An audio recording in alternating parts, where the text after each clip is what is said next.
Hey y'all, it's Heather. God in the 12 Steps, Breaking the Chains of Addiction by G Sharp. Thanks for coming back and joining me in the workbook, and we are diving right into step one.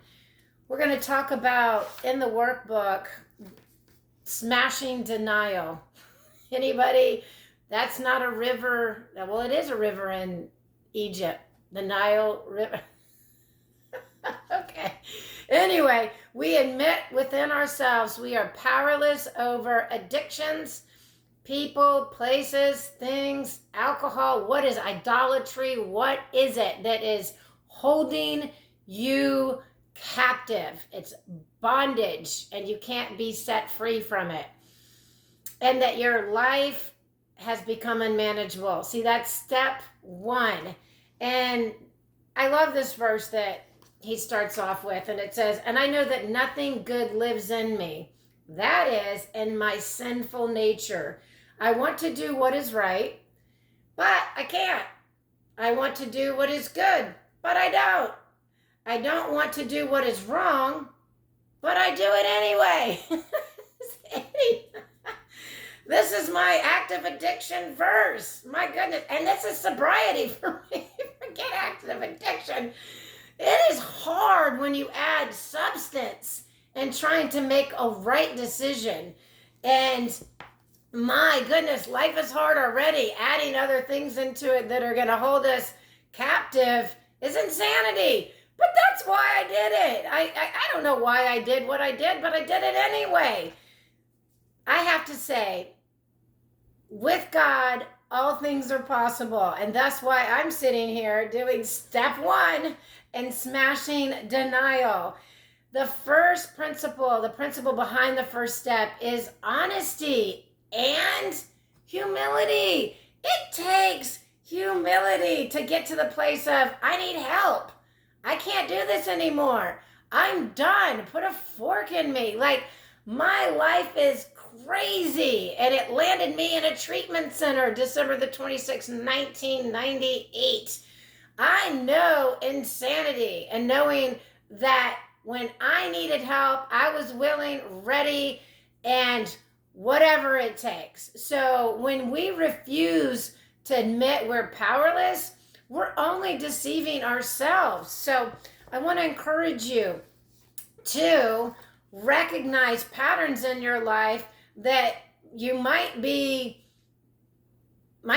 somebody else to help you through the, I can't see what's going on behind me, what do you see? And know that it's coming from a loving place. Like, my family could tell me all the time, you need help. So maybe I do. And it took what it took for me to finally humble myself and recognize that I didn't want to live lies anymore. I didn't want to live an active addiction life full of lies. I didn't want to live them. I didn't want to tell them, and I didn't want to buy them from others. That's what G Sharp says in this area of the workbook. And what a great reminder that with God, His grace is sufficient. It's all we need. That when my power is, when I'm weak, His power is made perfect in weakness. So now I am glad to boast only more about my weaknesses, so that the power of Christ can work within me. That's 2 Corinthians 12:9. I love that, because it's when I'm weak is when God shows up. So when I surrender and humble myself and say, I need help, I have to admit, apparently I can't stop. I never had just a drink. My relationships were insane. My goodness, my emotions were out of control. The anger that I had, and that was stemming from trauma. I didn't know years prior. And so something had to give, and I was ready. Are you? Are you ready to surrender it all and just throw in the towel? And you're throwing in a towel to say to God, I need help. That's it. And even at the time, I didn't even have a relationship with God. I was just throwing in the towel because of work. Maybe it's work that's gonna, you don't want to lose your job. So what is it gonna take? And you go to somebody and say, I need help. And I don't want to lose my job. And that was me. So I'm grateful that my dad was willing to set me up in a treatment center so that I could, well, not lose my job. And then God used that. So I love that God will use relationships. He'll use whatever to help us because he loves us that much. He loves you.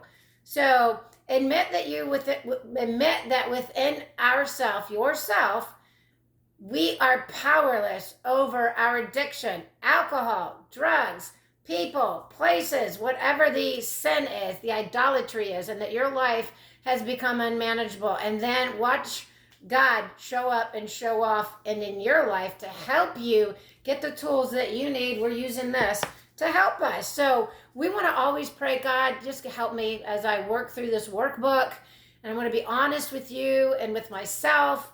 And I'm grateful that you desire from me a broken spirit. You will not reject a broken and contrite heart. That is Psalm 51:17. And with that, he can do amazing work. And that just sweet little prayer to God. And as we look at a couple of questions that G Sharp has in this, I just want you to either answer yes or no. Have you had brief moments of victory over your addiction and then relapsed? Yes or no. Have you ever done something illegal while you were on active addiction? Yes or no. Do you lose control over your emotions or actions once you feed your addiction? Yes or no. Do you become a different person under the influence of addiction? Yes or no. And I answered yes to all of those. So I went on to the next section of the workbook, and he asks us other questions. Now, if you didn't, and I didn't answer yes to any of those, and you don't need to proceed forward. You might not have a problem. And God bless you. But if you answer yes to one of them, walk the journey out with me. It's okay. Between you and God, we're going to walk this journey out, trusting him to help us through the process. Are you ready to be completely honest and admit to yourself and to God that you have addictions? Yes or no? Do you have any reservations to pick up addictions again in the future? Yes or no?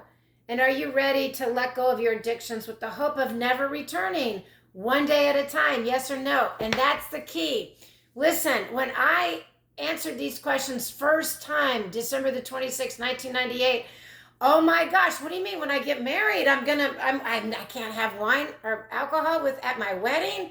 24 years later, not married. Good thing I didn't. That's not my decision back then. Do you have any reservations? Here's the thing. It's just for today. Are you willing to say from the rest of your day today, are you willing to not pick up and ask God to help you for today? I'm not planning on picking up. Thank you, Lord. Whatever that idol is in your life, that's all he wants is just for today. So if you answered yes or no, and you're being completely honest with yourself to any of those questions, we want to proceed on to step 2, because in step 2, we find the power that we're looking for. And it's got to be a power greater than ourselves that can restore us to sanity. And I want to help you with that higher power. My higher power, I call God, who brought me to a personal relationship with Jesus. So I can say Jesus is my higher power. So I want to encourage you to just be patient with yourself. Sometimes it's just an act of being still and knowing that he is God, and that I'm letting somebody else know that you are taking a faith journey and that you want to try to walk a journey out, doing the 12 steps of recovery with a biblical viewpoint, trusting in God each step of the way. See, so with God, all things are possible. With man, it's impossible. I'm praying for you. I believe that you can do it because he did it for me. He can do it for anybody. Hey, God bless you. Thanks for joining me. Step 1, admit you are powerless. And then watch God do amazing works in the next steps ahead. God bless you.